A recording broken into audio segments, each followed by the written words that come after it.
नमस्कार केतन भाऊ. अरे नमस्कार. पुढच्या झाडाला पण पाणी घाला. अहो, तेच करतोय. या ना तुम्ही पण पाणी घाला. काय म्हणताय?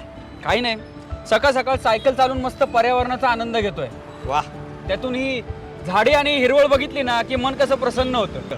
हो, आणि या हिरवळीसाठी तर आम्ही वृक्षारोपण करत असतो आणि तुम्हालाही सांगत असतो. म्हणून आपले विलास भाऊ मडिगेरी अहो कुठलाही कार्यक्रम असो, कुठलाही सण असो, कुठल्याही कार्यक्रमाचं औचित्य साधून दरवर्षी विलास भाऊ वृक्षारोपणाचा कार्यक्रम करत असतो. आताच त्यांचा वाढदिवस झाला तर त्या गणेश साम्राज्यापासून तर स्पाईन रोडच्या उड्डाणपुलापर्यंत 1000 झाडं लावली त्यांनी.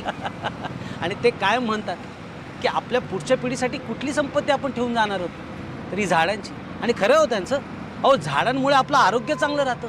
अहो एवढं सगळं छान छान होण्यासाठी, आनंदी होण्यासाठी झाडं लावणं खूप महत्त्वाचं आहे. अगदी खरं बोललात केतन भाऊ. अहो म्हणून तर विलास भाऊंना सगळे वृक्षमित्र म्हणतात ना. एकदम बरोबर बोललात तुम्ही.